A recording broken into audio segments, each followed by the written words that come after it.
quiet, numbskulls. I'm broadcasting. This here is a true story about crossing the pond. When? At night. Where? In the world's smallest cockpit. On the tanker. Through the weather. Oh, and to the tanker crew who did that. Thanks a lot. We really appreciated that. I'm just kidding. No, I'm not.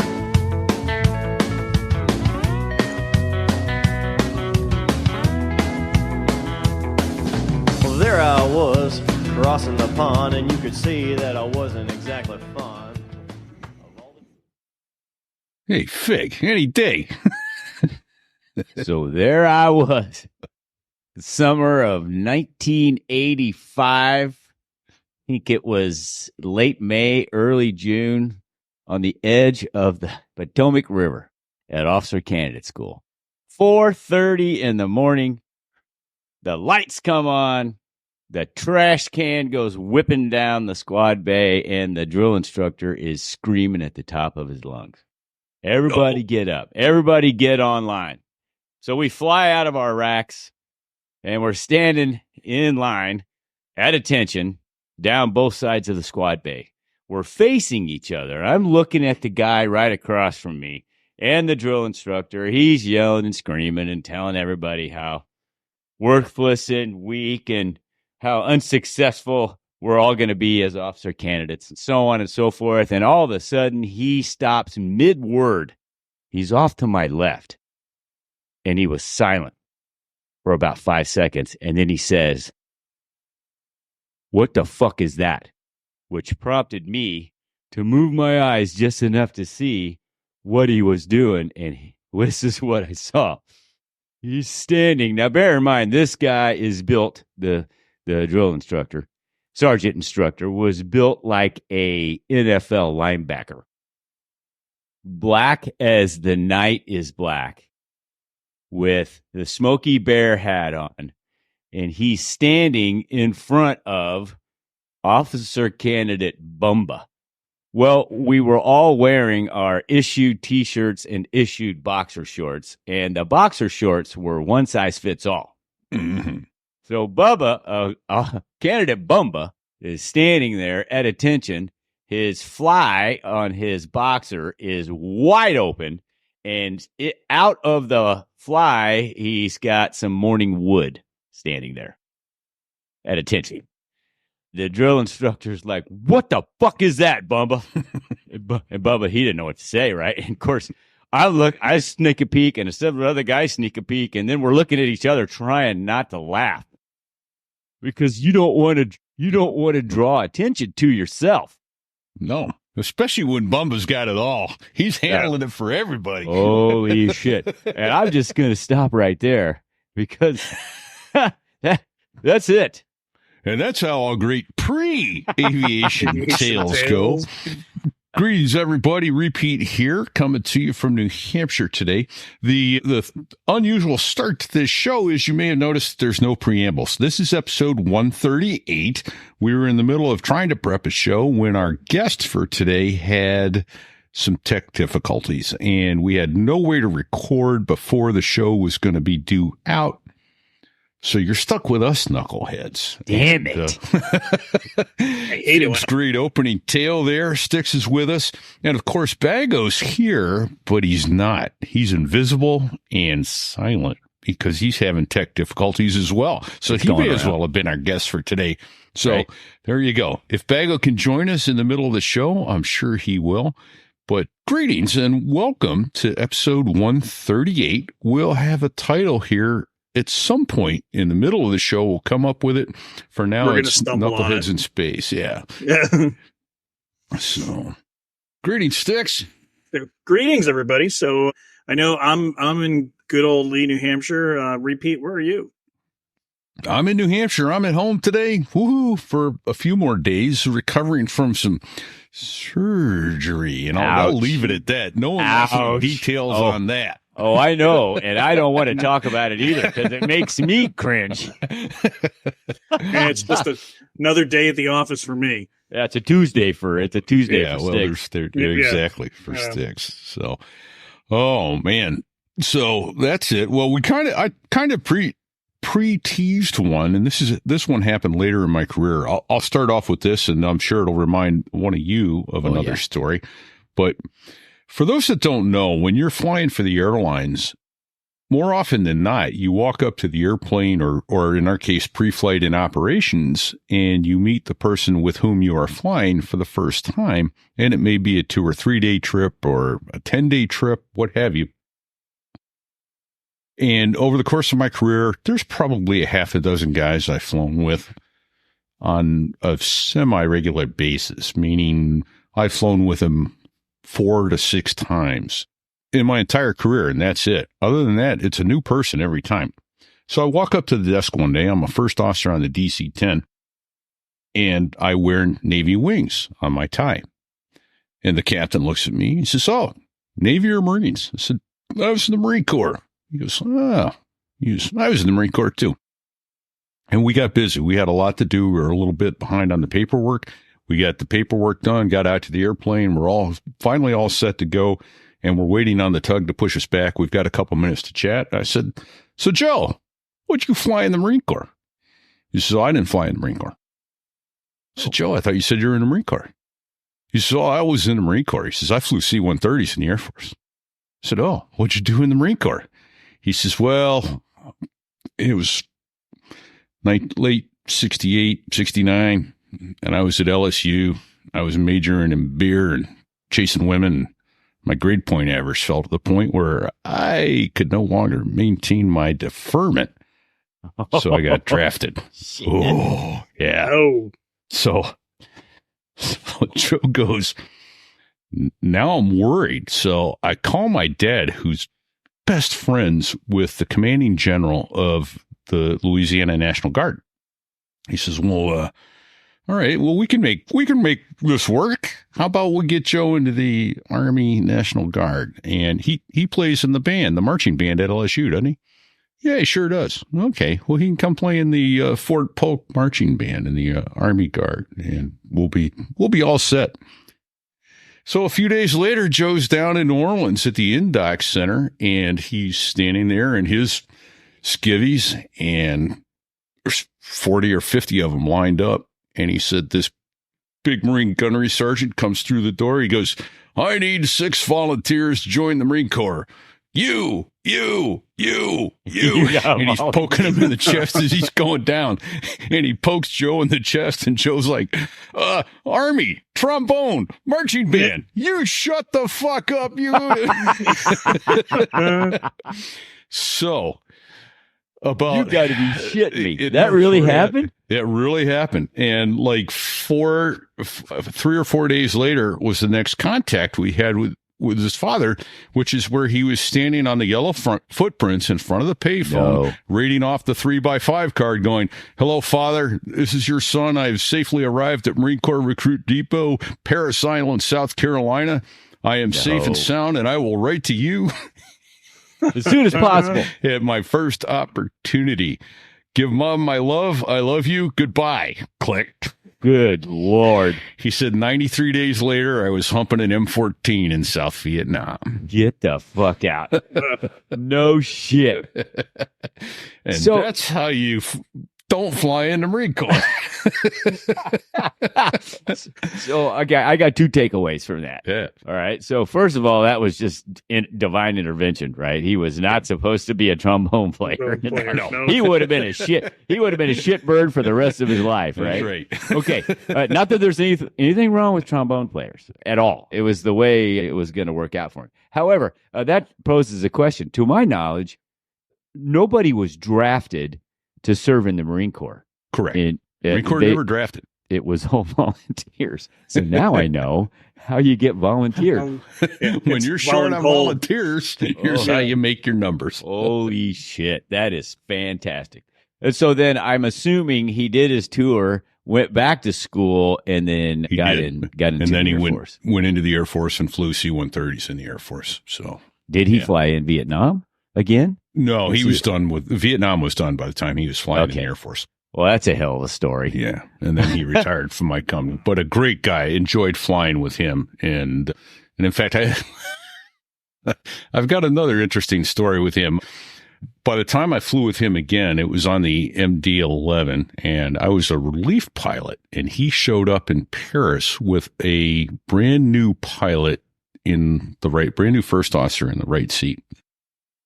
And this guy had gone through training, done like 2 or 3 flights, and then took like a month off with vacation. So he still hadn't consolidated. Which means you got to do like 100 hours within 90 days in order not to have to go back to training to get signed off to be a solo.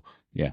It's a first FAA. officer. It's a FAA requirement. Yes. You have to, it's called consolidation of experience. Within 120 days of your check ride in the sim, you have to have accumulated 100 hours of experience. If you don't, then you get extra training. You get extra training and a recheck and all that good stuff. Stuff you don't want to do. You don't want to do that. Yeah. No. Yeah. It just puts you So under the Joe microscope. showed up in Paris with this guy who had taken all this time off. And he's shaking his head and rolling his eyes. He goes, and it's just like flying solo Oh, I out bet. here. They had come to Paris direct. And the next leg, we were going from Paris to Subic Bay in the Philippines. So it was like a 13-hour flight. And there were 2 relief pilots. Another Harrier pilot and me were the relief pilots. And Joe and this guy in the right seat. And this guy we're in Paris trying to block out. And this guy is like reading through the book, trying to figure out all the things he needs to do. No. And I'm like, finally I said to him, I go, look, I'll do your takeoff data. We need to tell Tower that we want the long runway because we're going to be so heavy. We need that for performance. You have to do this, this, and this. Meet this gate. Call 316. Tell them you're ready for push. They'll hand you off the ground. They'll clear you out. Bravo Mike 3 to Bravo, and we're out of here. He goes, I go, that's all you need to know. Just do that. I'll do your takeoff performance. Boom. Out we go. It's a long taxi over to the long runway. We finally get over there, and it's this first officer's leg to fly. It's his turn to fly. And so we get cleared for takeoff. He reads back the clearance for takeoff. And Joe goes, okay, you have the controls. And he pushes up the throttles. And he looks over at if you've been to training, you know this is basic. It's how you do it. He looks over at Joe and goes, do I push prof? It's like, oh my God, this is going to be a long day. And to give Joe a break, we actually wound up splitting up. The RFO and this kid flew together, and Joe and I flew together. And we came back up. We're somewhere over Afghanistan. And he's like reading his book and doing other shit. And it's like, dude, you can't not be paying attention out here. This is where you get shot down. This is not this is not flying over Kansas anymore. Yeah. What's this guy's background, by the way?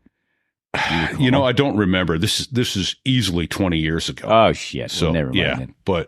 and I couldn't. I'm very good at forgetting names. I couldn't tell you his name if I wanted to, but boy, was it an interesting week. And we ran into Joe and this poor kid in Hong Kong a few days after that. And Joe's still shaking his head, going, Man. it's just like flying solo out here. Hey, let's get out of some hellos real quick. Silver Dill Pickle, Ray Glanville, Dizzy. Thanks for all being here. Yeah, indeed. Yeah. So Dizzy has a question. Any plane in the world that you would want to fly? That's something. Any plane. Any plane. As long as it was a fixed wing. Just saying. Okay, I can guarantee with that one. I could. That's a no-brainer, right? Yeah. The one thing that I want to fly that's on my bucket list. So I've got a couple. So like as far as fixed wing goes, I would give my eye teeth to fly a Stearman. And the other thing that as a rotor head, before I depart this earth, I have to fly a Huey. It's a given. So It may be the last thing you ever do, sir. it may. Should be doable though. I wouldn't know what you're talking about, because I think your point of view on helicopters would be, oops, I got to get rid of the banner. Oh, I can do that. That's a cool I'll kill the picture. banner. There you go. The least deadly thing in this picture. Yeah. So it's a that picture is- of lightning strike and helicopters. Oh, There you go. Lightning is There's the a- least deadly thing in the picture. Yeah. There was a Yeah. CH-53 and a 46 kind of in the background with a lightning bolt hitting the ground somewhere off in the distance. Yeah, that's pretty spot on. Which is kind of funny because so there I was out in the Great Lakes. I was actually on a detachment. So they actually detach a helicopter. I think it was from Air Station Detroit. We were just finished up from swimmer ops, and there were some thunderstorms coming up, and the weather was starting to get to a point where we're like, okay, we're done. So it's rescue check part 3. We get the swimmer back in the door. We are closing the door and just transitioning when I don't know if it hit us directly, but it hit us close enough that it was like the brightest white light. I didn't even think we heard it, but you didn't process it as sound. You felt it more than anything else. So you're talking about lightning strike. Yeah. Whoa. No. And the best part was we literally, if it had hit a minute or so before this, the swimmer still would have been out the door. Oof. And it would have, the only thing I could think of, and my head immediately went to, it's going to go down the hook. It's going to hit the swimmer, and then it's going to go out the swimmer into the water. So Fried swimmer. yeah. So there's You can cook a 'em on the couple hook. there's a couple things I can deduce from what you just said without you saying it. It was shitty weather because there was Yeah. thunderstorms somewhere close. Yeah. And close so enough. my second question is why the fuck wouldn't you be out in the over the water fucking around with a rescue swimmer just doing Right. training with Just, thunderstorms all around? Well, we needed to. We were scheduled to fly, and it was when we took off. It looked better. We decided Yes. finally that it got squirrely enough that we needed to I have a theory. bail out. My theory is all you helicopter guys think you're going to fucking die anyway. So why not just go out and fly in the worst shitty weather all the time anyway, right?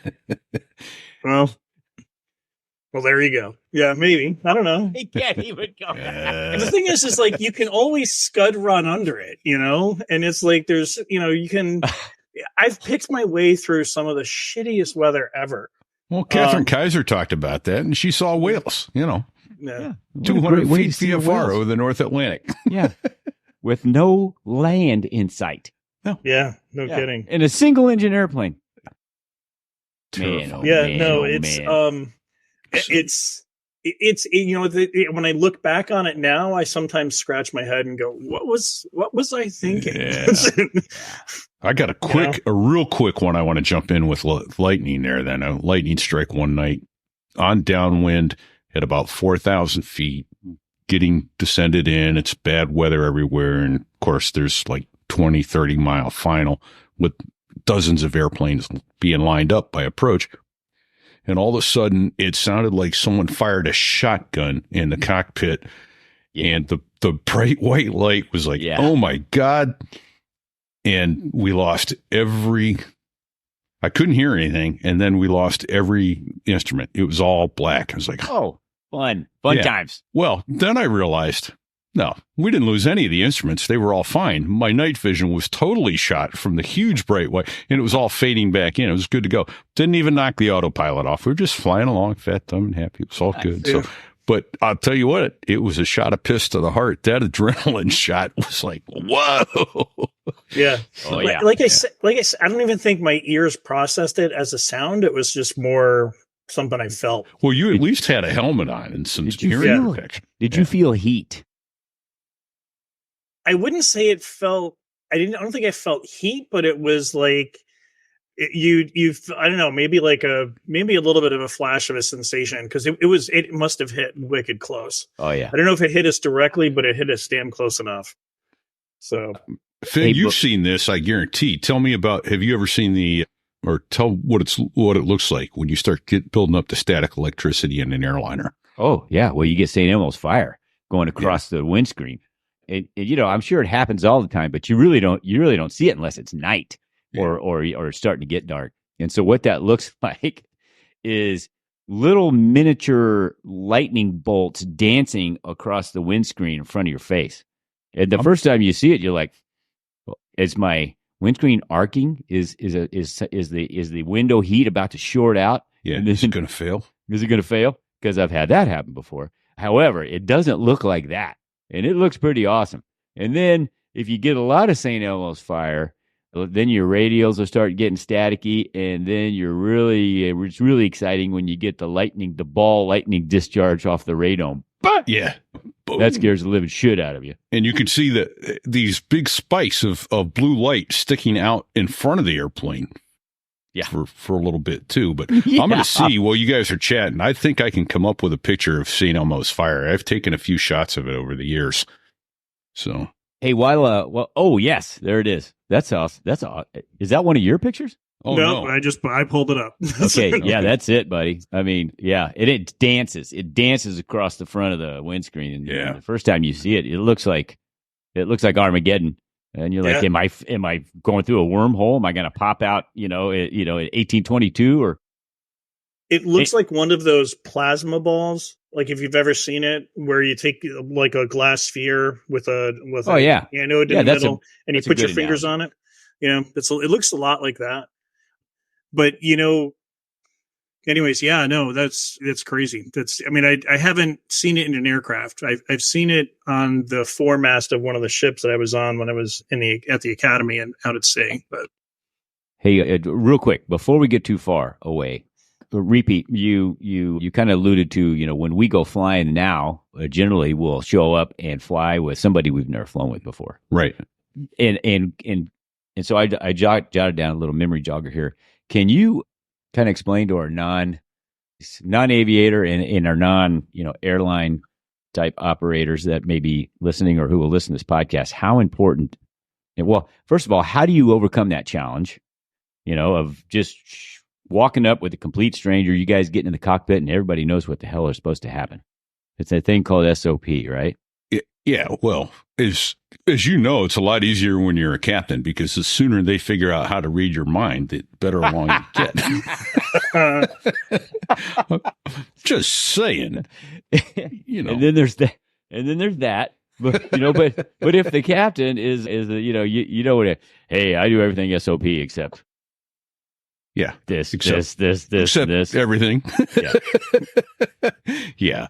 One of the most non-standard guys I ever flew with. I actually helped him carry his grandfather clock up the stairs to the airplane. What? Is that how he grandfather clock from one home to another? And that wasn't like his pocket watch. He was actually moving it. He was moving a grandfather clock from his home in New England to his home in Florida, and so. Because we do have some very interesting individuals from time to time, and I thought, well, that was just one guy's thing carrying. Yeah, right. But have you ever flown with anybody that wears tinfoil on his head so that he can keep the aliens from intercepting his thoughts? Hadn't gotten quite that bad yet, but I've flown with a couple who were.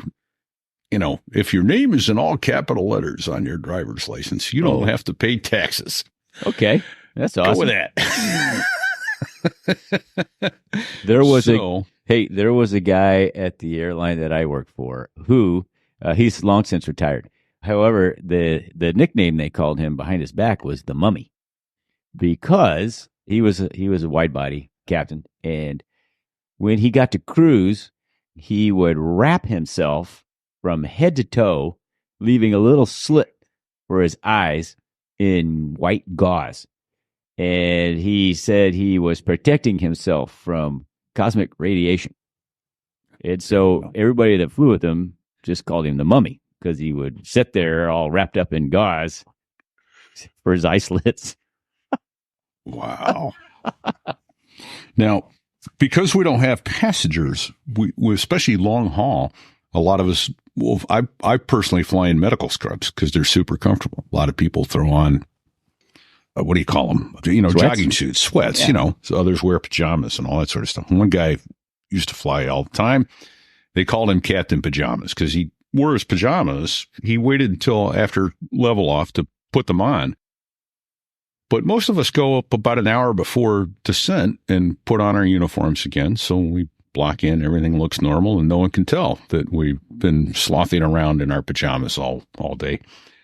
This guy would wear his pajamas to the deck and wait until after everybody got blocked in, debrief the maintenance folks, and then he would change back into his uniform and come down the stairs. So guys would wait 10, 15 minutes because Captain Pajamas was in no hurry to get out. So How about that? yeah. So there's some St. Elmo's fire that I took a picture of. Oh, that's cool. So, Yeah. So, like it looks like a lightning bolt.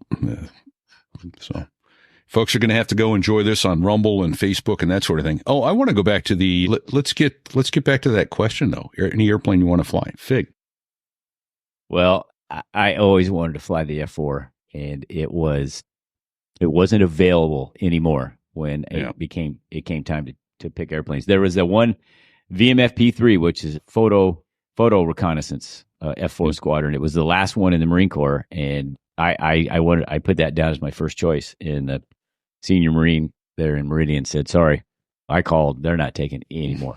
No soup for you. Yeah. So F4 or F4U Corsair, I would probably chopped off one of my testicles to get an hour or two in one of those, right? Right. Yeah. How about you? I've got two, I would say. One would be the Mustang. Either that or 47, either a 51 or a 47. Both pretty hot single-engine fighters from the World War II era. And the other one would be the 35. Not because of anything, it's the 22 and the 35 are both airplanes that you don't really fly, you vote in them. Right. I get that.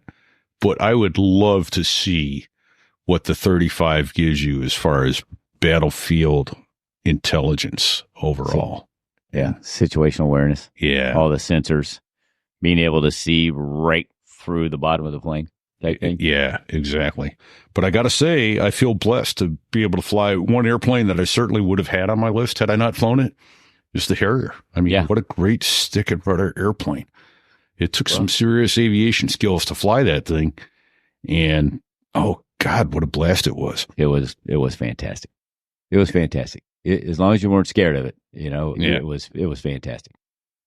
Hey, I thought another question for you that you could answer. So here's your P-51. Oh, yeah.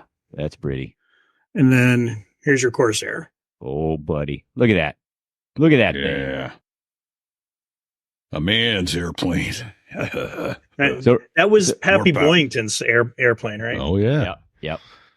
And I got that picture that one of the listeners sent us some months back with Pappy and the boys all standing in front, and the aces all had bats in hand from the squadron. That's right. That was a good picture. 214. Yeah. Hey, Badass sends, he thinks we'd be bored in it after flying bored in the 35 after flying the AV-8.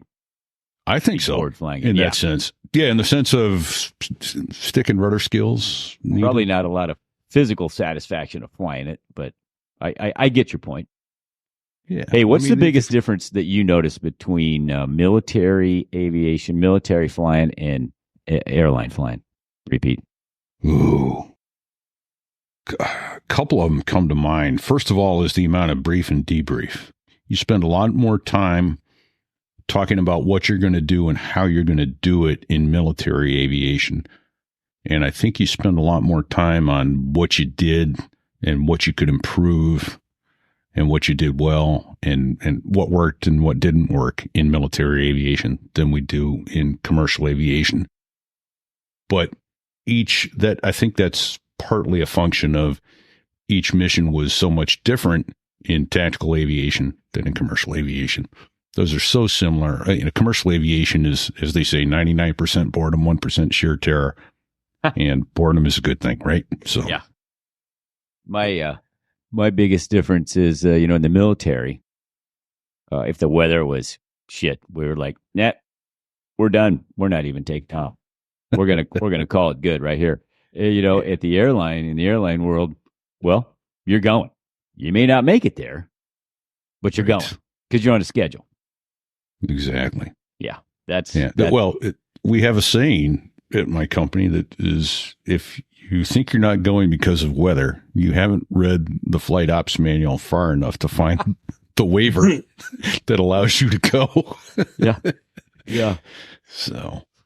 Yep. Well, see, and another thing, the big difference. Oh, we're Cat 3. We can land 0-0. We couldn't do that in a Harrier. And when we took off in the Harrier, when we took off, you had a finite amount of flying time because you're going to run out of gas. Yeah. And now when you and I take off, we have hours and hours, and we probably have hours of fuel left after we get to where we're going for contingencies, right? And dozens of communications options to figure out, is the weather really going to crap where we are, or where we're headed, or is it getting better?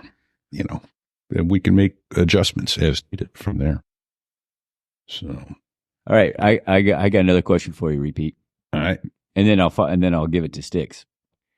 In flight school, any part, primary jet training, advanced jet, any part. Okay. Was there ever a time where you thought, "Oh shit, this is it. It's all over. I'm going to die"? Not in flight school in the sense of, oh crap, am I going to, need to pull the handle or I'm going to die? Oh, yeah. Although the time I put the A4 into roll and departed, that was interesting. I wasn't worried that I was going to die. The one thing that caught me by surprise and put me in the mode of, that can sneak up on you, and it's bad if it does, was G-Lock. And it was in the T-34. I mean, you'd think it would have been in the A4 or the T2 or something like that, but it was in the T-34.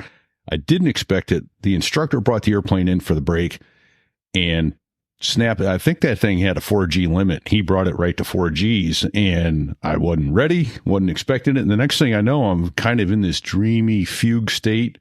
And the next thing I know, I remember going, "You got it, you got it, you got it." And he's like, "Yeah, I got it." Why? I never said a word, but it took me 30 minutes or more to recage my gyros after that. My personal gyro was like, this is... Could I have flown the airplane to save my life? Yeah. But man, I was out of it. Hey, go back a second. You said A4 full roll. You mean full stick deflection? Full stick deflection, yeah. And tell us why. I mean, I know why, but tell the people that don't know about the A4 why that's a thing. Well, it was 720 degrees per second roll rate. Yes, that's 2 times around in a second.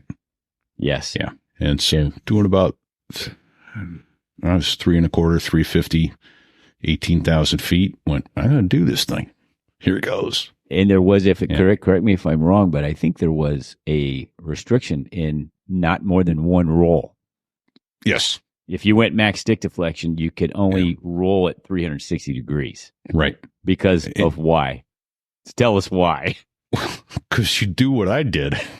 Well, it would decouple, right? Yeah. It would spin so fast, it would eventually get, it would decouple. So I wound up, so I wound up inverted 30 to 40 degrees nose up going through 22,000 feet when I managed to stop the roll. And when you say decouple, you mean that the airflow is leaving the airfoil. Is that correct? So it would depart. Yeah. It would start swapping ends. The tail would come around on you. You basically had a high speed adverse yaw departure. It would. Okay. Yeah. It would literally be like a gyro coming unstabilized. Yeah. Now, and as Dizzy said, bounce your head off the canopy. Every time. I didn't do it I knew it was coming. I did it to myself, so I didn't bounce my own head off the canopy, but I did bounce Beak's head off the canopy going into Scott Air Force Base one day in a T-Bird. Nice. Bam. Got the break. Ouch. I could not keep from hitting my helmet on the canopy, and I'm the one with my hand on the stick. If I went max deflection, it would still hit the canopy. I couldn't stop it. Yeah, it was pretty impressive. Well, the canopy was close too. I mean, well, that's true. Our shoulders were touching the canopy rails in that airplane. How really big dudes flew that airplane? I don't know. They would have to sit in there cocked. Yeah. They would have to wedge themselves in at a slight angle. Yeah. That might have been 20 inches canopy rail to canopy rail. Wow. All right, Sticks. Tight quarters. So, flight school, did you think you were going to die at any point? Yeah. All No, right. I have one. Every flight in a rotor. Yeah. Well, it was in rotors. I was on my I'm not surprised. I was on my fourth formation flight, and I loved flying forms in rotors. It was just so much fun. So, but what's different from as compared to fixed wing? So in fixed wing, you're flying step down. Right. In rotors, you're flying step up.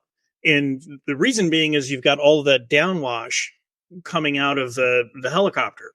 And so if you're flying step down, you're going to get thrown all over the place. Not to mention the fact probably like destabilize the rotor system and cause all sorts of other problems.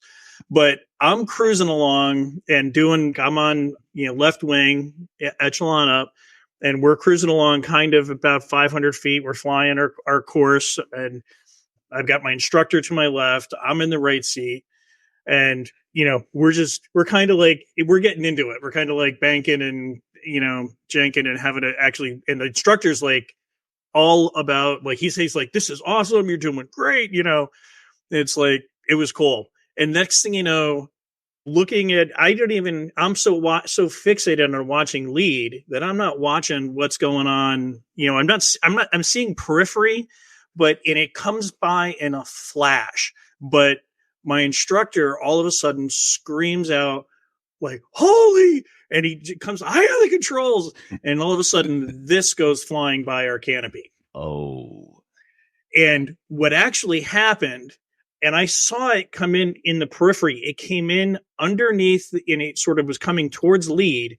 Got caught in the rotor in the draft. It was a golden eagle, and literally came like as that the rotor wash sort of washes up behind the helicopter. It comes flying up on my side in front of the canopy from my bubble, from like top right hand corner to the bottom right hand corner.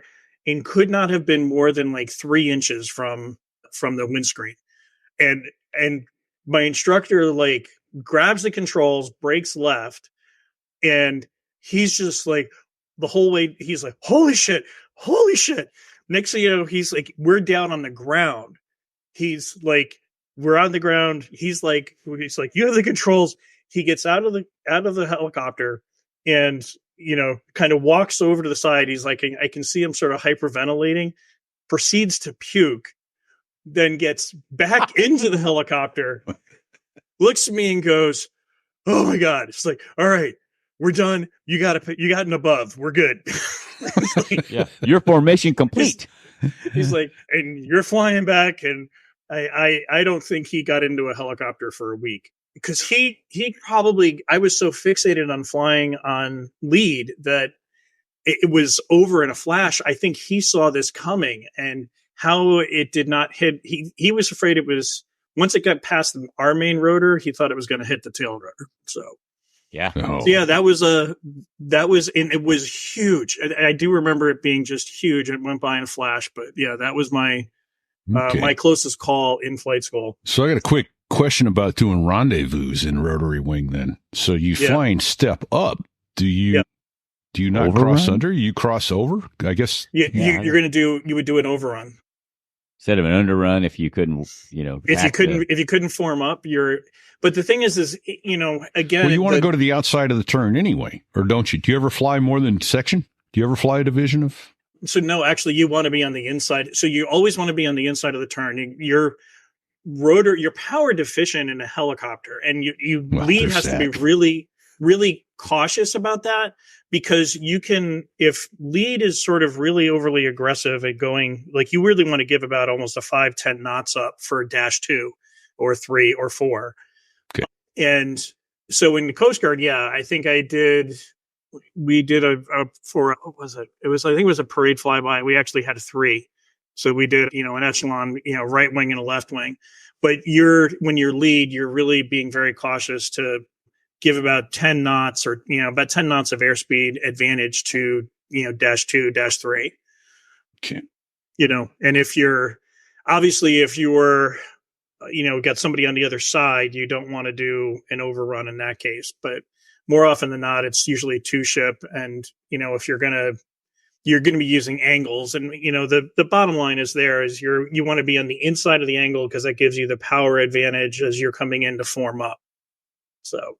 Okay. Because we would do it is obviously the guy would go into a circle and you would pre-brief the speed for the rendezvous. Yeah. Yeah. And then you'd basically lead turn him. So you're trying to fly out in front of him. And as you close the distance, once you got there, you would do an underrun and fly out to the outside and join up on him from the outside and hang on the outside of the turn. So the next guy coming in could get aboard and he would come under you. And when you got out to the fleet and you were really cool, you could do a canopy roll over the guy on which you were joining. But, Well, I'll say, so that just triggered a thought, in the Harrier. Tell you what, hold that thought. Right, Let's do a quick thank you to Robin's Bird Brain Design. She's back this year. And we'll be back in a minute. Here at So There I Was, we're proud to welcome back as a sponsor, Robin's Bird Brain Designs. Looking for a unique and thoughtful gift?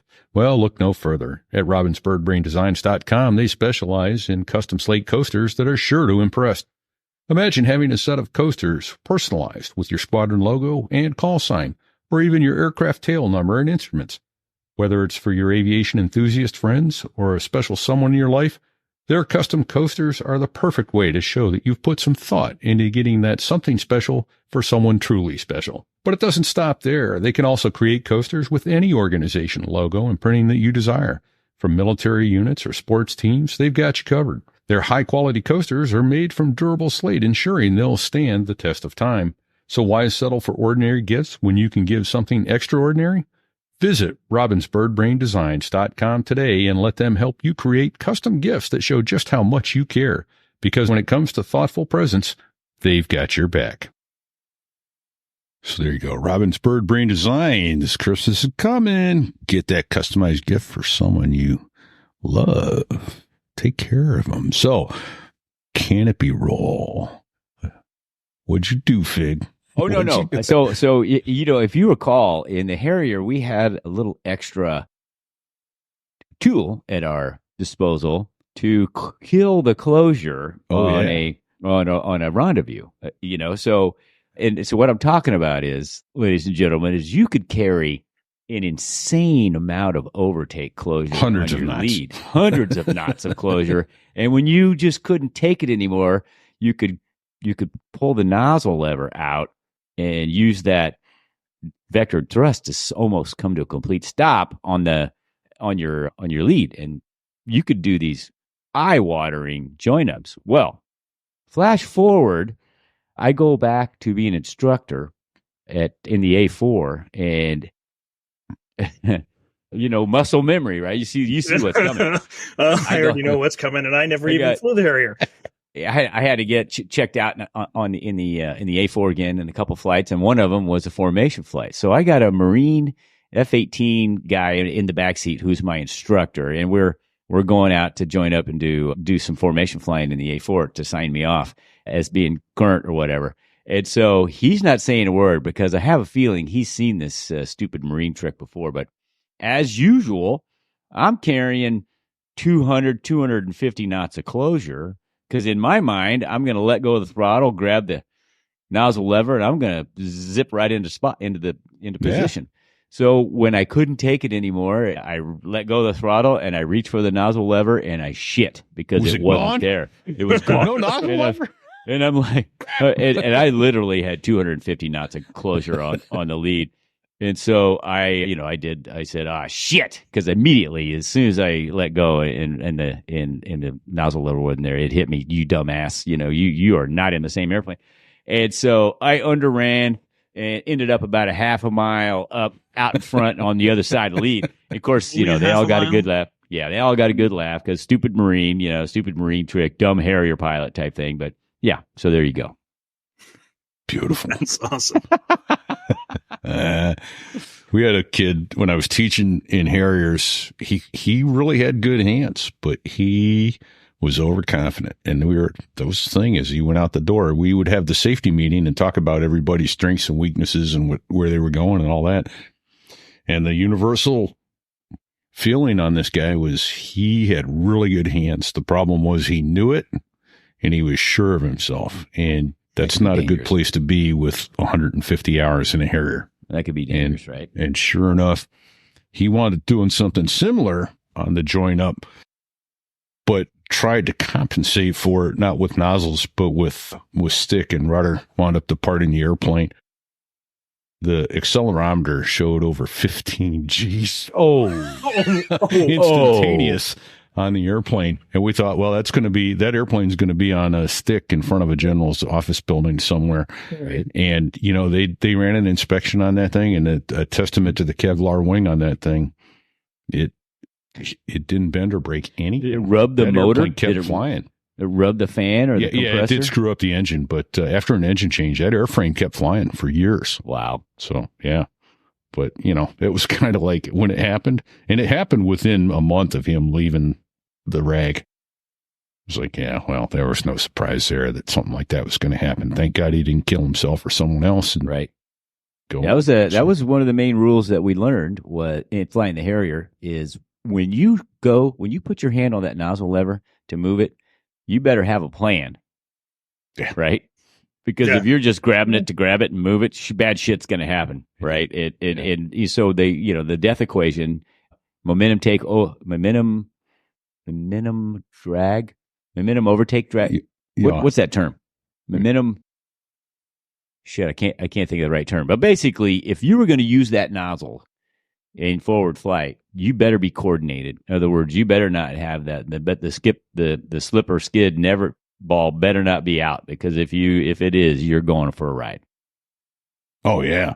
If you weren't in perfectly coordinated flight and you grabbed that nozzle lever and pulled it, you were going to go for a ride. Bottom line.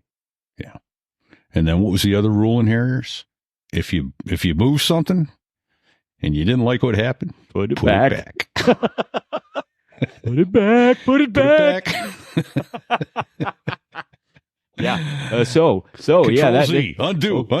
Oh, listen, that I'm gonna tell two stupid fig trick, and if I'm gonna say that probably 9 out of 10 Harrier pilots either had this happen personally or got scared shitless watching somebody else do it. So this happened to me. Remember, we would have to do at least one conventional landing every 30 days to keep conventional landing currency. So. Okay, what's the big deal about conventional landing? Well, in a Harrier, your approach speed was in excess of the tire speed.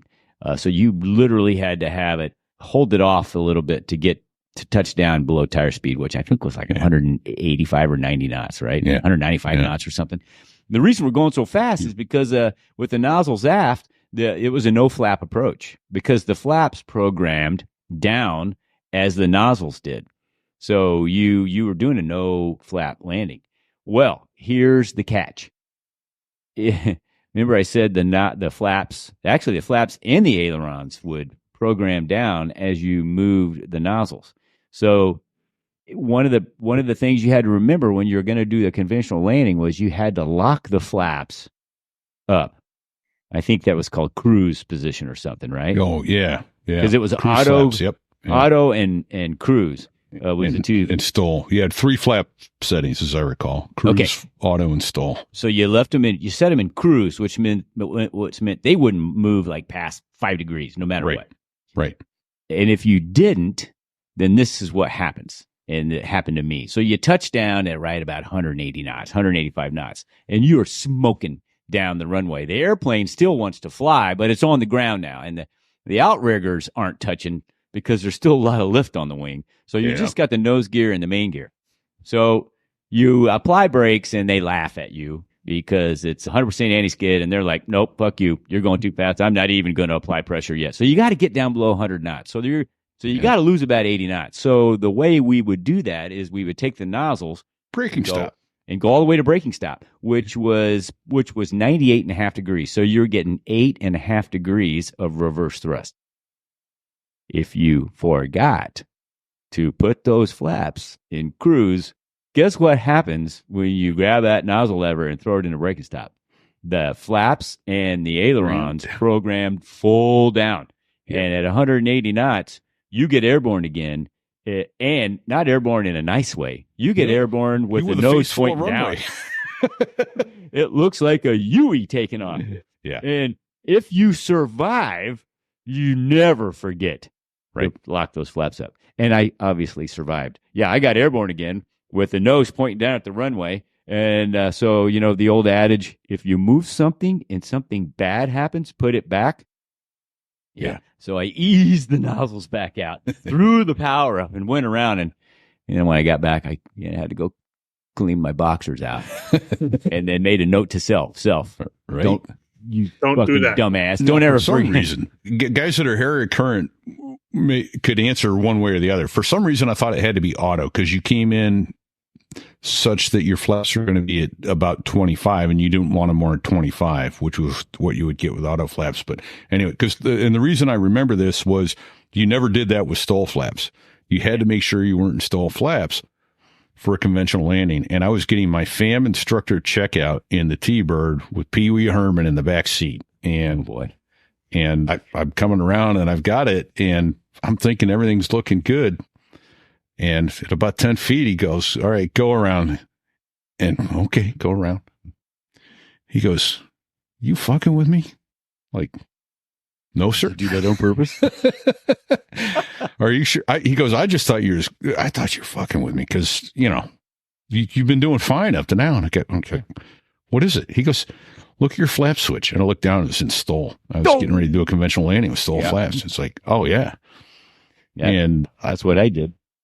yeah, Apparently. he goes, so I thought you were screwing me. I went, no, I'll own that one. I totally host it. He goes, all right, well, yeah, don't do that again.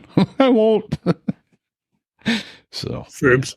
good old Pee Wee. God bless him. His son, they lost his son, I want to say 5 or 6 years ago now, right around C-130. Christmas time. So right around this time of year, he was the pilot in command on the C-130 that got hit by the Hornet out in the Pacific. Yeah, in Westpac. I admit it, Yeah. right? Yeah, that was bad. Yeah. That was bad. So- That was a bad deal.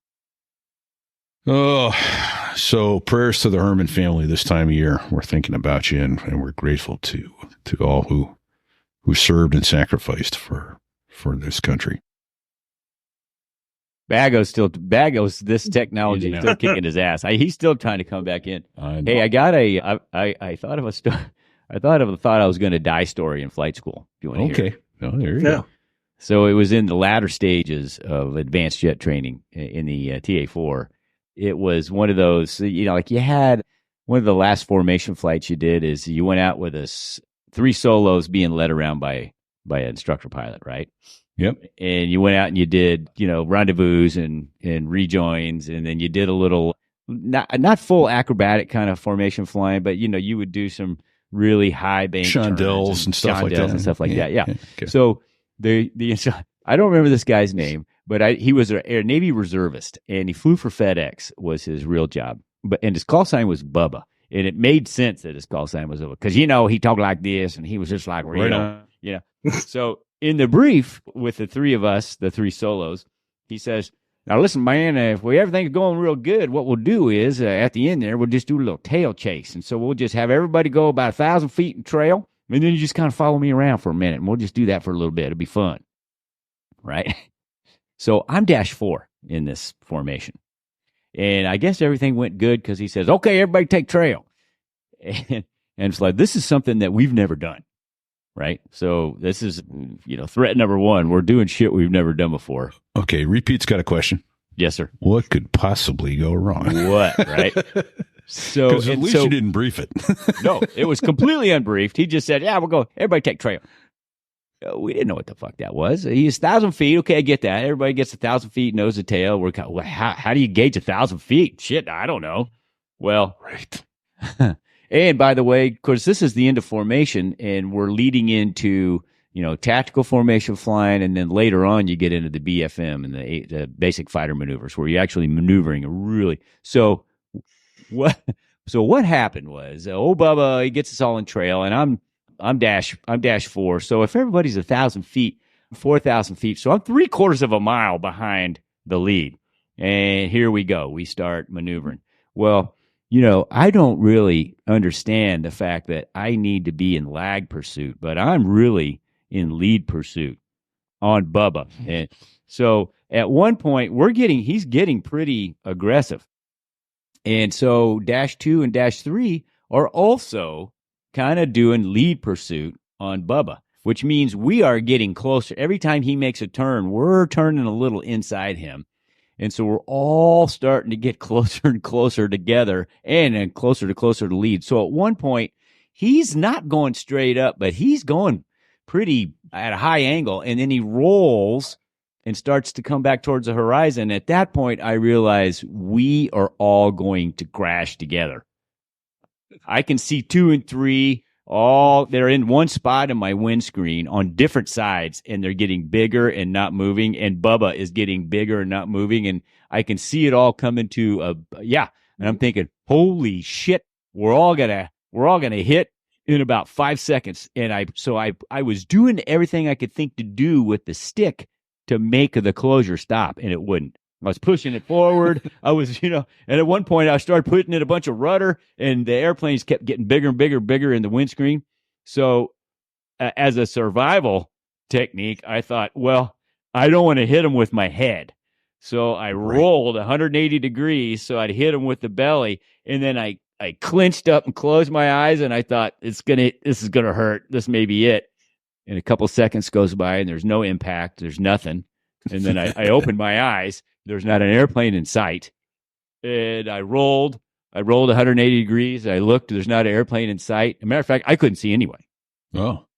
And then eventually old Bubba comes up on the radio and says, "Hey, man, y'all okay?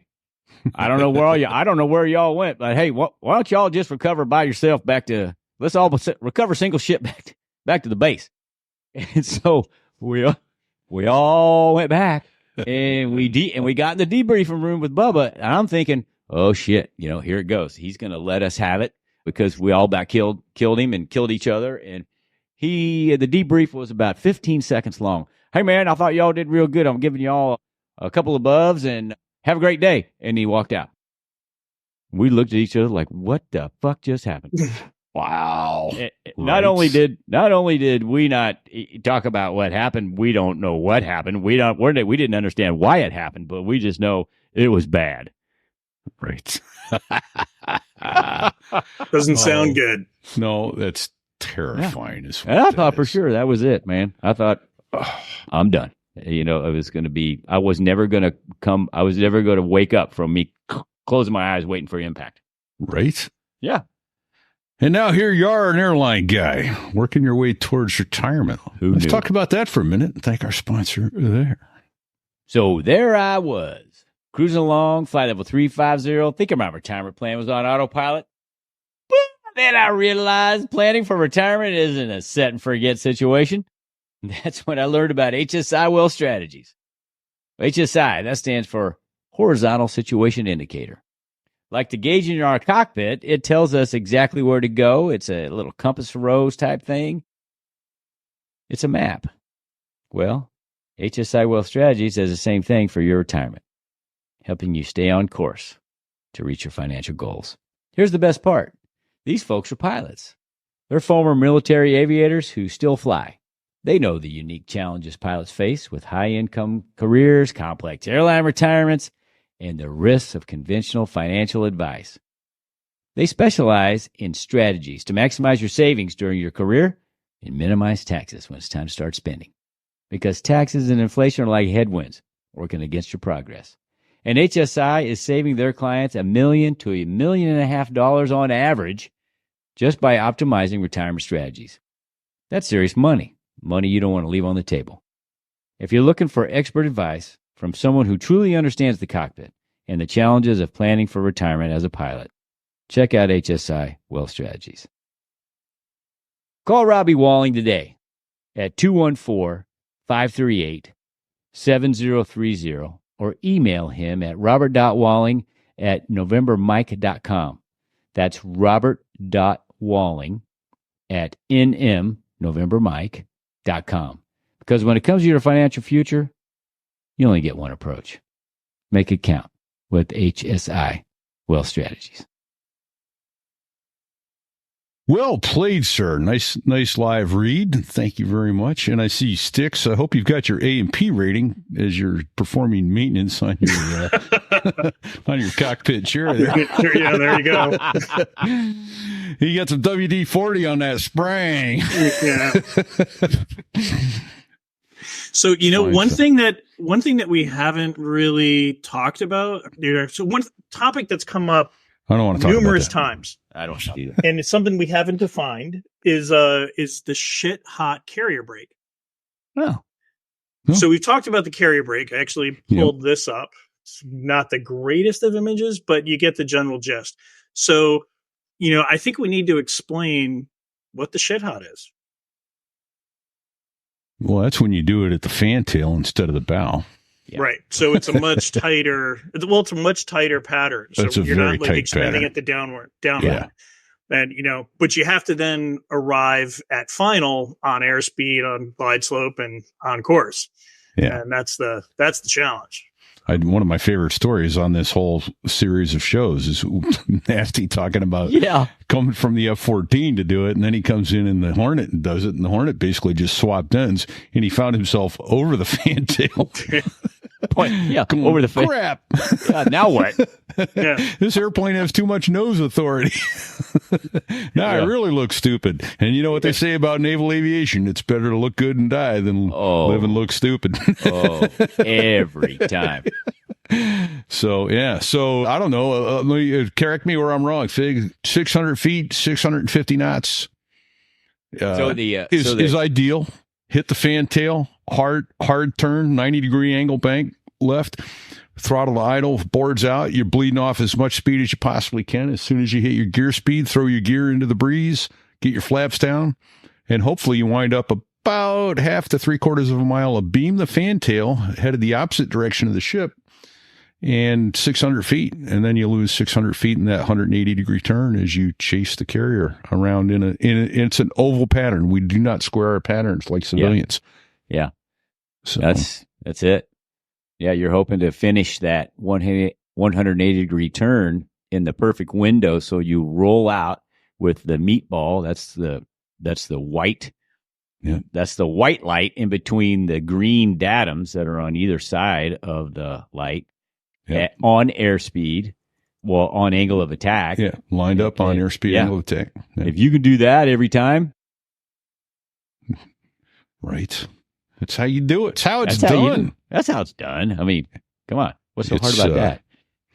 Yeah, takes a little bit of practice. What's so hard about landing on an aircraft carrier? For crying out loud, you got 4 wires. What's the big damn deal? Right? No crosswinds. You never have to flare. Come on. Just do it.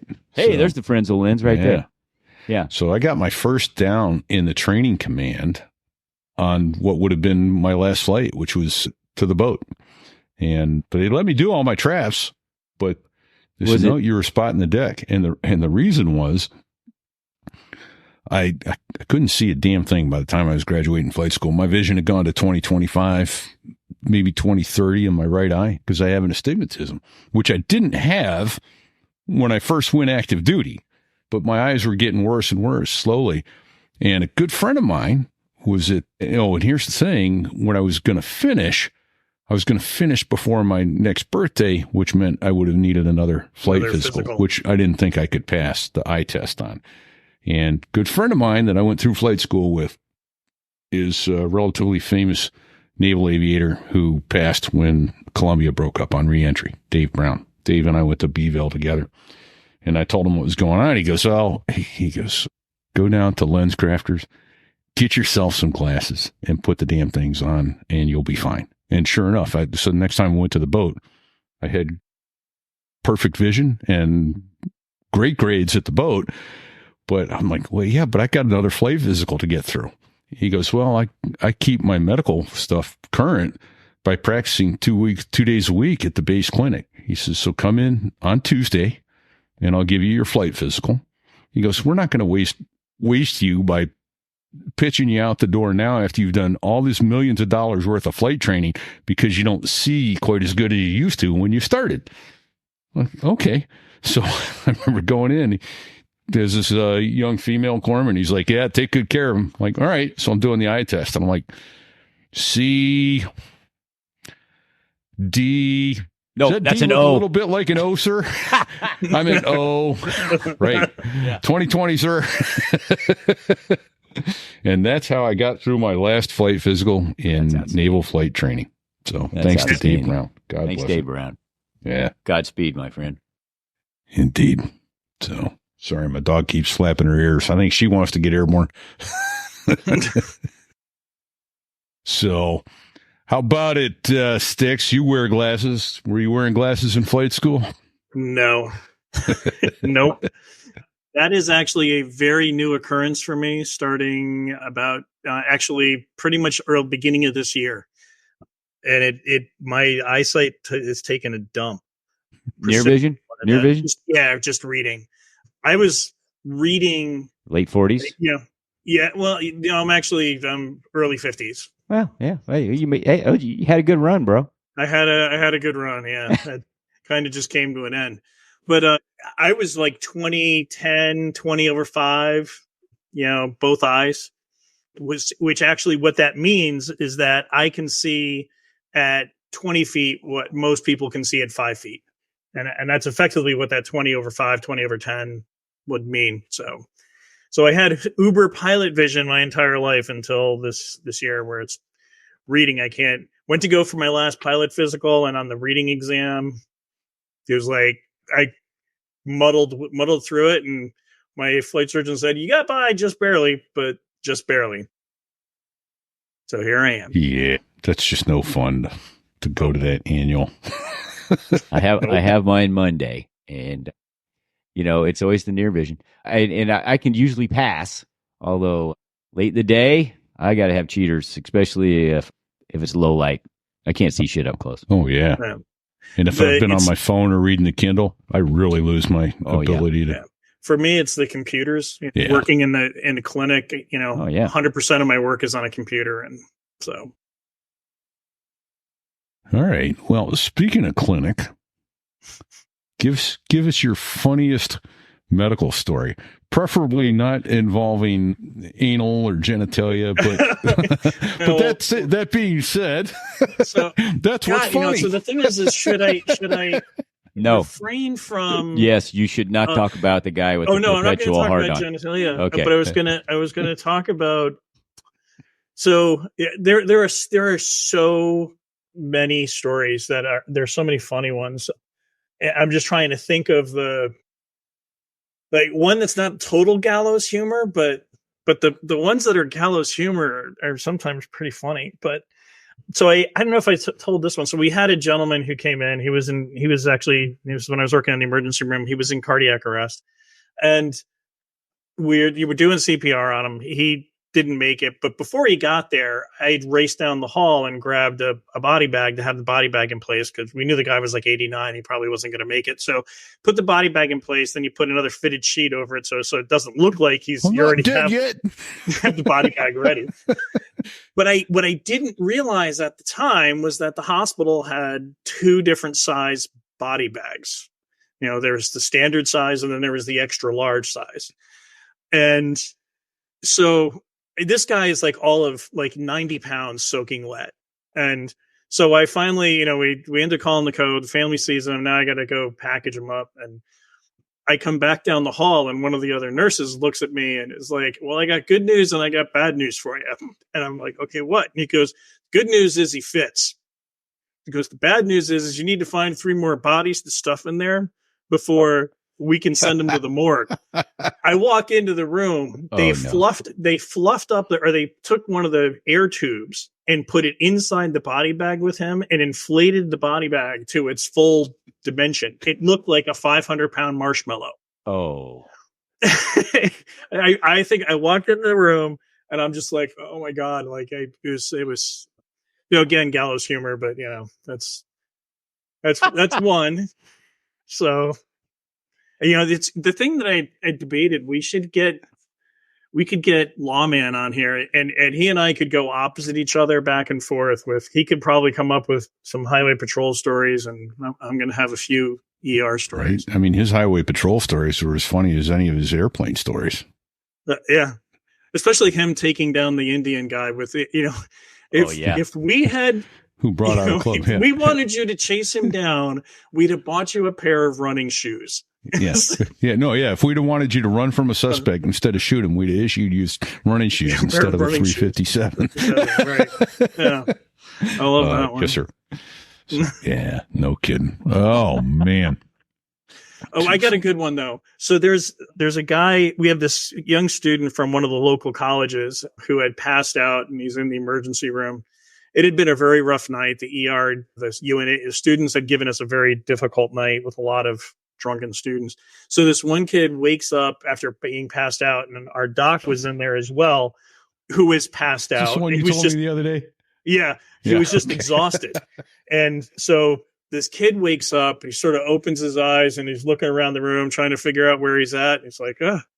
And then the guy, it just was perfect timing. The doc wakes up at about the same time because he's sitting in a recliner in the room. It was just sort of recovering from the aftermath of the evening. And as the kid wakes up, the doc wakes up. The kid looks at the doc and goes, sup? And the doc goes, sup? He goes, dude, you got a hose hanging from your hog. And the kid's like, what? So you got a hose hanging from your hog. And the kid all of a sudden lifts up the blanket and looks down and realizes he's got a Foley catheter put in. And he's like, oh my God. That might be a show title. You got a hose hanging from your hog. Doc looks at him and goes, it's okay. It'll go back to normal when we get it out. So I think that's a show title, dude. Yeah. You got a hose hanging from your hog. So, yeah. Oh boy. And that's like barely the tip of the iceberg. So I get it. The tip. Just the tip. Just the tip. You know, all in. Just the tip. That did trigger a memory, and it has zero to do with aviation, but everything to do with a hose hanging from your hog. Boy. Years and years ago, when I had my first knee surgery, I wanted to stay awake to watch it, and so they gave me one of those spinal blocks that blocked all the feeling below my waist, and the good news was I got to watch. It was pretty cool. I got to see the inside of my knee on TV and all that shit. The bad news was, they won't let you leave after the surgery until you can walk to the pisser and take a leak. Well, I couldn't feel my legs. I couldn't feel my legs for like hours. And so I'm sitting there, my wife's there when I'm in the recovery room, just blah, blah, blah. And I'm like, man, I'm feeling a lot of pressure. And now it's starting to be kind of like a pain pressure, down below my belly button. So she gets the nurse comes in. She goes, oh, yeah, your bladder's really full. We're going to have to drain your bladder. And so I had two. My wife leaves. She goes, I can't watch this. So she leaves. So I had two nurses, and they were kind of attractive. And so they're putting a catheter in my hog. And I can't feel a thing. And I looked at him and I said, this is so horrible. And this gal goes, what do you mean? I go, I am literally living a fantasy. I've got two women handling in nurses' uniforms, handling my genitalia, and I can't feel a thing. This is what hell must be like. Yeah. Yeah. Well, I've got a good one that's a dovetail to that one. So this is actually when I was doing my training, and I was doing my first actual clinical pelvic exam. And so I've got a patient who needs to have a pelvic exam done, and she's been playing for the home team for probably the last 15 years, if you're following me. Sure. She's a lesbian. And so I'm getting ready to do the pelvic exam. And just as I'm about ready to go in, she can tell that I'm a little nervous. And she all of a sudden looks at me and goes, listen, don't worry. I know this is your first one, but a guy hasn't been down there for the last 20 years. So you're not going to disappoint. Oh, that's a good icebreaker. If there could have been a hole in the floor that I could have crawled into, I would have gladly done that. So, yeah. Anyways, before we go to our our final sponsorship for the day. That reminds me of one that Dave Brown told me before he passed, which was he was doing his residency in OBGYN. And he's there, he's the attendant, or he's with the attending, he's a resident. He delivers the baby, they cut the cord, they hand it to the mother. The mother's laying there, the father's standing there, and the first thing that the mother says isn't, it's a boy, or he's beautiful, or anything like that. He goes, he's white. He's white. Oh. And Dave's looking, and mom and dad are white, and he's like, oh, what do you say to that? Okay. So he goes, I was horrified. I can't say congratulations. Yes, it's a beautiful boy. He goes, I had no idea what to say. I had no idea what's going on. Well, what he should have said is looked right at the dad and said, well, congratulations. I guess it's really yours. Right? Ooh. Holy cow. I mean, how terrifying was actually, that? Actually, I think I might have an explanation for that. So when a child's born, they're actually covered with this white pasty crap on them called vernix. And my guess is that's what they may have been referring to. So let's go with that. I like RePete's answer though better. Well, congratulations. It turns out it's yours. So there you go. All right. Well, let's take a minute to spend some time with our last sponsor this week. We're deeply grateful they continue to help us out. So there I was, thinking about all of you aspiring airline pilots, those of you working towards your ATP, your ATP CTP, or your type rating. We've been telling you about Flight Training International, or FTIratings.com, because we truly believe it can jumpstart your airline career. I only wish I'd known about FTI when I was trying to earn my ATP. Since 1993, FTI has set the standard for top-quality, cost-effective pilot training. Their FAA-certified full-motion simulators replicate real-world flying conditions, making every session as close to the real thing as you can get without actually leaving the ground. But what really sets FTI apart are the instructors. These are experienced pros, many with military backgrounds who've flown everything from fighter jets to international commercial operations. They're here to guide you and get you where you want to go. If you're serious about earning your ATP, then FTI offers the ATP CTP, which is the mandatory prerequisite for your ATP rating. And with their iPad-based training materials, you can study anywhere, anytime. No heavy books or rigid schedules to follow. If you mention "So There I Was" when you sign up for your first course, you can get $100 off. Whether you're refining your skills or transitioning to commercial airlines, FTI is the place to be. Check out FTIratings.com. That's FTIratings.com. Join their alumni, including pilots from the Air Force, the Navy, the Marines, and the FAA. And don't forget, you can use your veterans benefits to help cover the costs of training. Your future as a top-tier airline pilot starts with Flight Training International. Don't just fly, soar with FTI. So there you have it. Well, and now Fig's gone. He's gone, the disappearing Fig. Folks, this show is going to come out with no editing whatsoever. I will put it up, chapterize it. I'll let AI chapterize it and go from there. But we just wanted to spend a little bit of time with everybody. We're not done yet. We've got a little bit of a ways to go here, but we just wanted to spend a little time with everybody. We got a lot of requests for kind of our backgrounds and that sort of thing. Hopefully you get to know us a little better here. Of the three of us that are talking today, I'm the one with the least amount of military experience or any of that stuff. Sticks out there with 1,000 lifts, more than 1,000 hoists, that kind of stuff.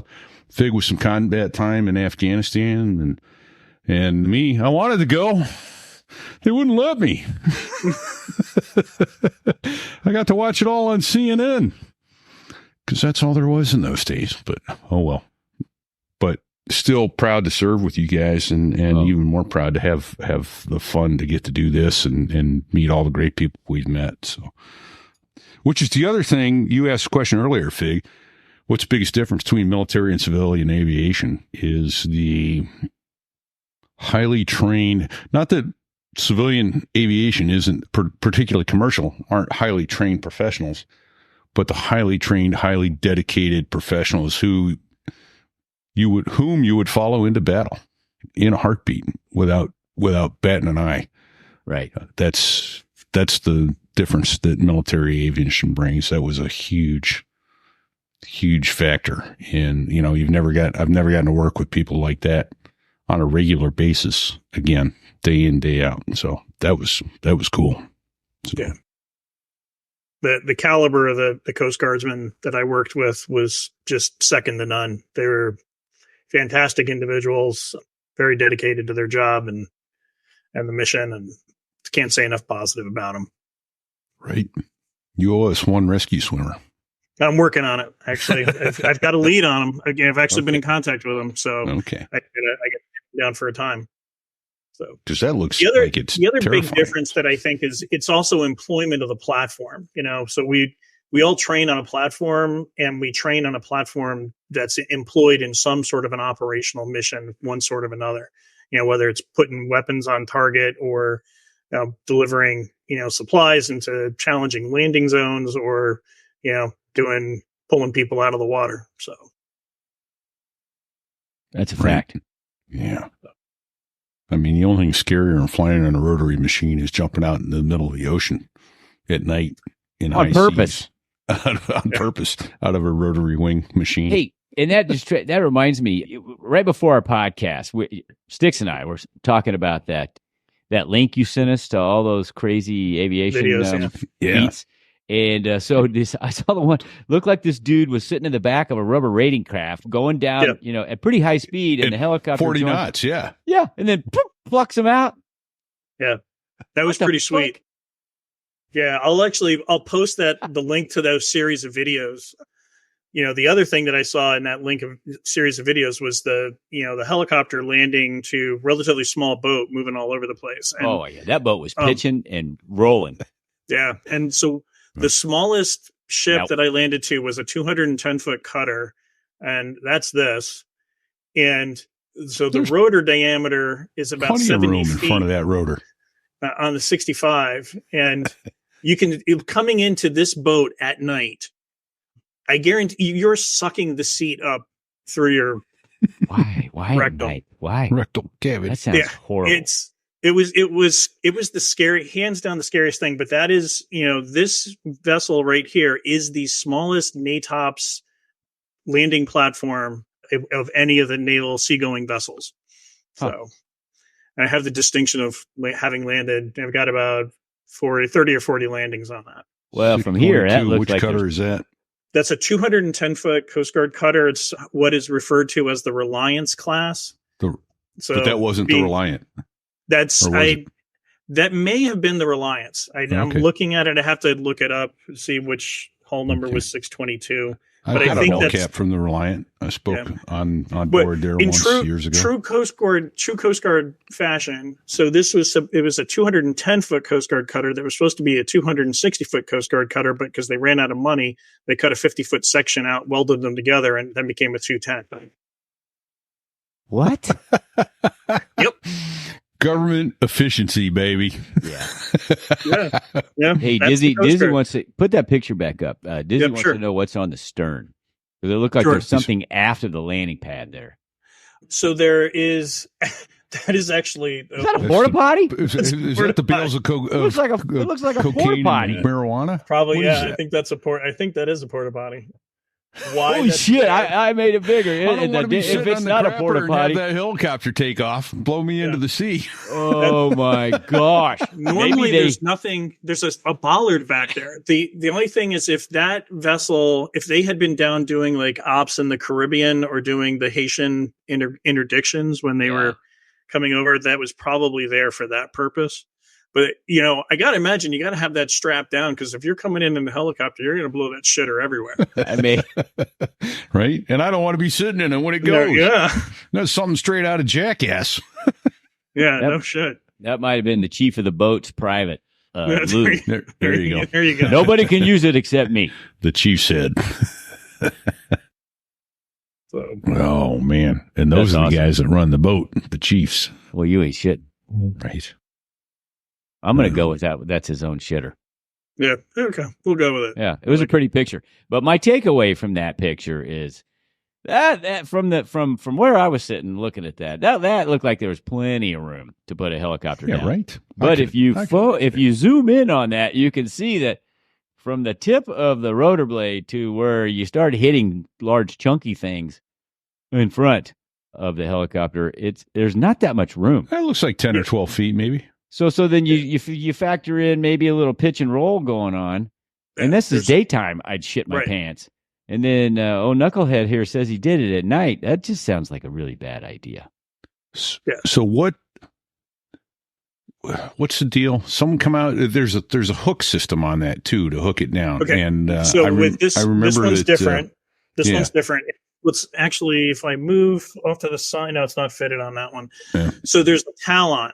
So it's a hydraulically controlled hook that when the helicopter comes down, it lands, it closes a weight on wheel switch, and this claw reaches down, and basically you've got to land it. It's about a 2-foot grid, and you've got to land and get that hook within that 2-foot grid so that it can come down and grab the deck. It'll come down, hopefully grab and pull the helicopter and hold it in place.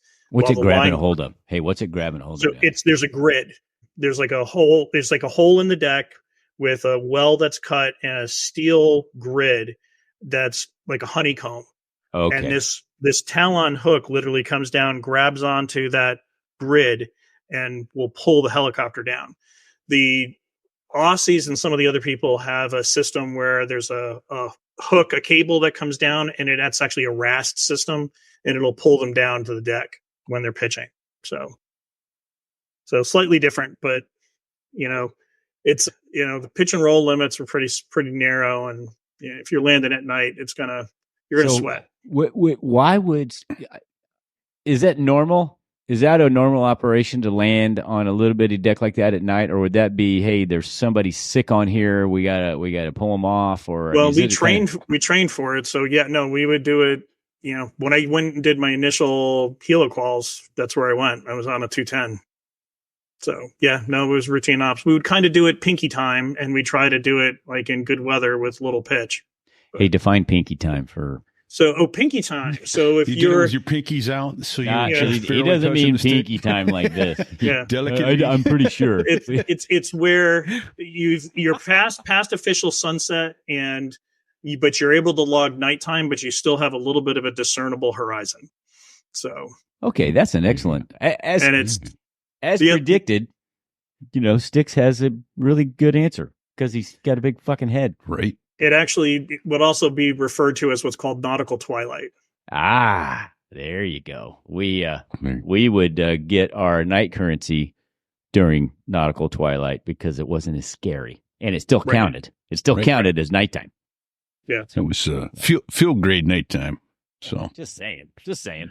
Yeah. So when you're a major and above, you're afraid to fly at night. Well, you're afraid to fly at night when you're a company grade officer too, but you don't have a choice. Yeah. Just go do it. That's not entirely true. Then we were young and bulletproof. Yeah, Nothing could touch us. Oh, what could go wrong? Single engine jet at night? Yeah. Would be fine. Cake. Probably. Yeah. Who needs night vision? Yeah. I remember the great Toon Teeny was telling us about that halon system there. The RAST system. Yeah, a raft. Yeah, that's it. Okay. Yeah, halon's a fire extinguisher. Yeah, but there's, it's those, that is the landing a helicopter on a ship on a boat at night is, it's not quite the same as trying to put, a F-14 on a deck of a carrier, but it still felt like it was varsity. So, there's no doubt it's varsity. And anyone who thinks, who argues one is more difficult than the other, they're different, but I would argue equally as difficult. So just by the fact that it's dark, it changes everything. Tell them why, Sticks. As soon as you're coming off of the boat, there is no reference. You have no horizon. You're on the instruments, and you're all of a sudden basically going into a black hole. And it's, you could very easily fly it into the water if you're not, super diligent on the controls. And, that's, and people have. So, Oh yeah. If you screw up and believe you're in her ear. right. Yeah, that's another thing, right? I mean, Yeah. your body's telling you one thing because of all the sensations you got going on, but actually you're probably doing something else. Right. And throw in also, as you're pulling off of the boat's pitching. So that's throwing you off. And as you're pulling pitch and now you're all of a sudden you're flying, this is where you've really got to develop that scan and trust your instruments and don't let your inner ear trick you. So. Yeah. I've had the leans. I've had vertigo. Good Lord. I've had it bad. I've had vertigo so bad I couldn't read the numbers and understand what, I'm looking at numbers on the altimeter going, I have no idea what that means. Just I got hit with flicker vertigo once. Explain what that is too. Yeah. That's a helicopter thing.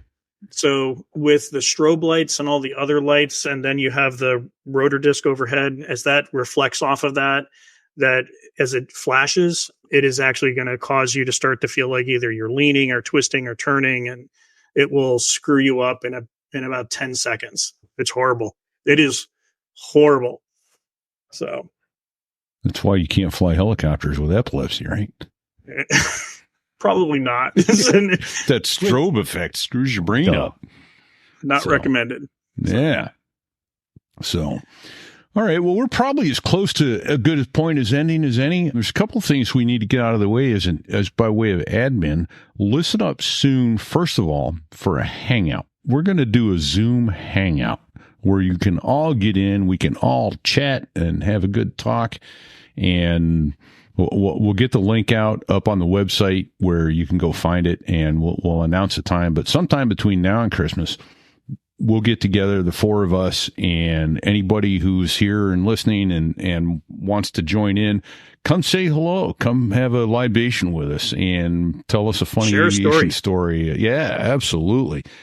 That's the main thing. The other is, as we're coming up on Christmas, we talked about it briefly last week, Toys for Tots, the Marine Reserve charity founded, but has nothing to do with Marine Reserves other than that it's a bunch of great guys trying to do good things for kids.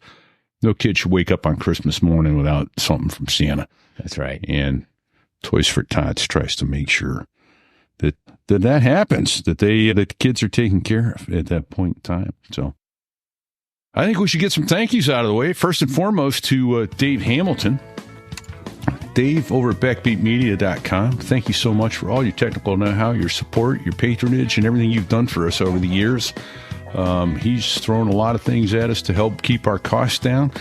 We're grateful for that. He's thrown a lot of intelligence at us to bring this show to you.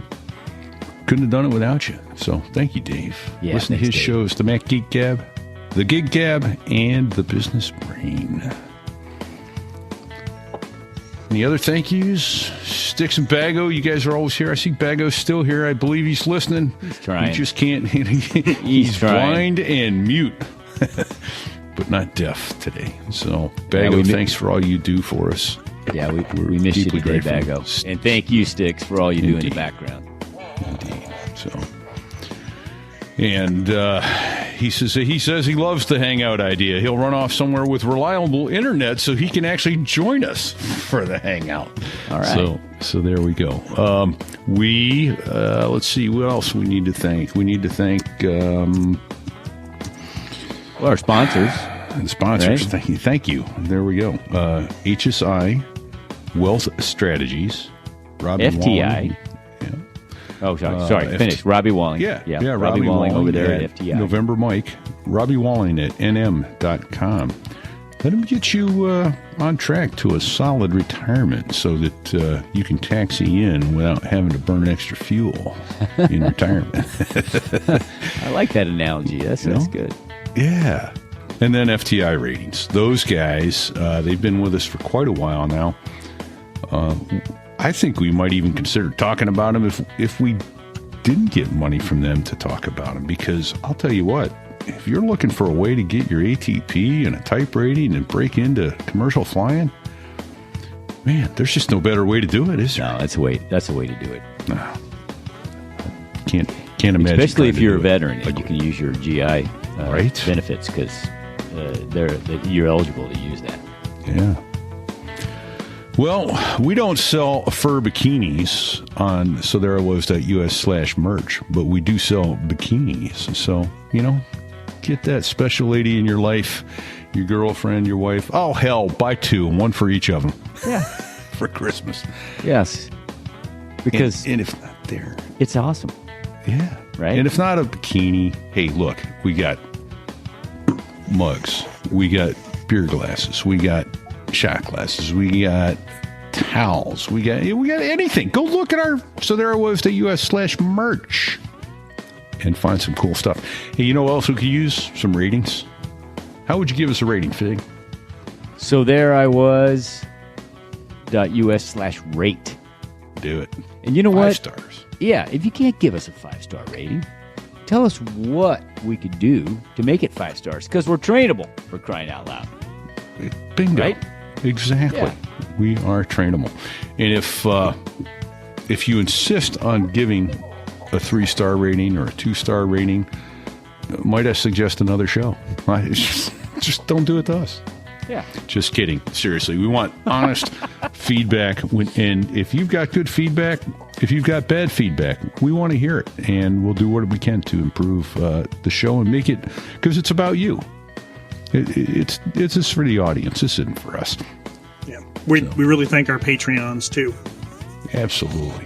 People who throw money at us every month, we're humbled. Absolutely humbled. Thank you is the only words we have, but it's so insufficient. We just... Well said. Well said. Yeah.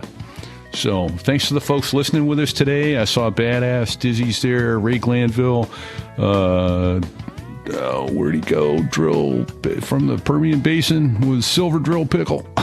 Yeah, Silver Drill Pickle. That's a great name. Call sign. We need just to call you Landman. I don't know if you guys have seen that.